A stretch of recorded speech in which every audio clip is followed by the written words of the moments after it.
तो हेलो बच्चों, आज हम लेके आए हैं NCERT class 9th science subject का एटम एंड मॉलिक्यूल चैप्टर का example number 3.1।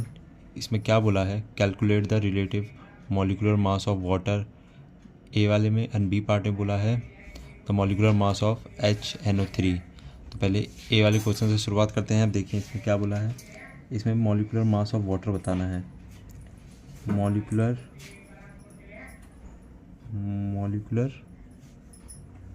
Mass of water, molecular mass of water H2O को वाटर। तो इसमें देखिए हमें क्या करना है। H का एटॉमिक नंबर क्या होता है। H का एटॉमिक नंबर हाइड्रोजन का 1 होता है। तो इसका मॉलिक्यूलर मास भी 1 होगा। यहाँ कितने H हैं, 2 H हैं, तो H का एटॉमिक नंबर 1, मॉलिक्यूलर मास भी हाइड्रोजन का 1 ही होता है। तो 1 को 2 से मल्टीप्लाई करेंगे। और ऑक्सीजन का एटॉमिक नंबर 8 होता है और इसका मॉलिक्यूलर मास कितना हो जाएगा, 16। इसका मॉलिक्यूलर मास 16 होता है, उसका 2 गुना होता है, तो इसका आ जाएगा 16। तो इसका आंसर कितना आएगा, 18U, यू कहते हैं 18U। तो वाटर का मॉलिक्यूलर मास कितना आया, वाटर का मॉलिक्यूलर मास आया 18। अब बी वाले क्वेश्चन में बोला है molecular mass HNO3। Same process follow होगा। हाइड्रोजन का कितना होता है मॉलिक्यूलर मास, हाइड्रोजन का कितना होता है, 1 होता है। नाइट्रोजन का एटॉमिक नंबर कितना होता है, यहाँ रफ साइड में नाइट्रोजन का एटॉमिक नंबर होता है 7। तो इसका मॉलिक्यूलर मास कितना आ जाएगा, इसका डबल, तो 14। तो इसका 14 हो जाएगा, इसका 14। अभी ऑक्सीजन का बटा के हटा, ऑक्सीजन का एटॉमिक नंबर कितना होता है, 8 होता है, तो इसका मॉलिक्यूलर मास डबल होता है, कितना हो जाएगा, 16। तो 16 मल्टीप्लाई बाय 3, तो कितना हो जाएगा, 1 + 14। 16 मल्टीप्लाई बाय 3 कर लो यहाँ रफ में साइड में, 16 मल्टीप्लाई बाय 3 48। तो अब इन सबको टोटली ऐड कर लो, आपका आंसर आ जाएगा।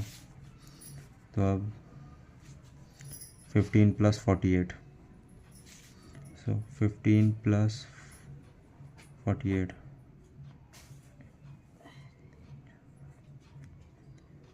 तो 63U आ जाएगा।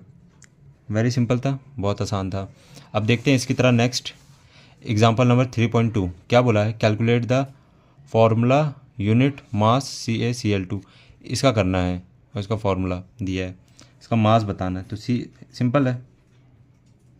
कैल्शियम का एटॉमिक नंबर कितना होता है, कैल्शियम का एटॉमिक नंबर होता है आपका 20। तो इसका मॉलिक्यूलर मास कितना आ जाएगा, कितना, 40।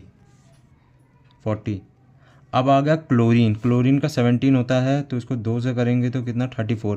पर इसका 34 नहीं होता, इसका पहले से फिक्स है, पर सबका डबल होता है, किसी में नहीं होता। अब क्लोरीन का होता है आपका 35.5 समथिंग। अब इसको मल्टीप्लाई 2 से कर देंगे तो 40 प्लस, अब देखिए 35.5, इसको 2 से कर लेंगे, आपका कितना आएगा, मल्टीप्लाई 2 से कर लो, कितना आएगा,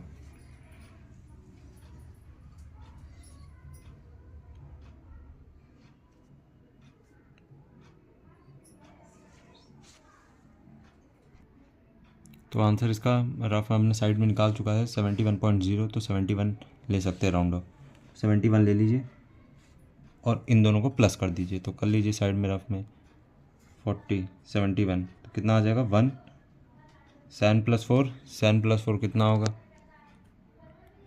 तो वही आपका आंसर आ जाएगा लगभग। सिंपल आंसर आ गया आपका। लास्ट में U लगा देना, 110U, ये आपका आंसर आ चुका है। तो ये दो थे एग्जाम्पल 3.1 एंड 3.2। अगर कुछ डाउट है तो कमेंट में पूछ सकते हैं।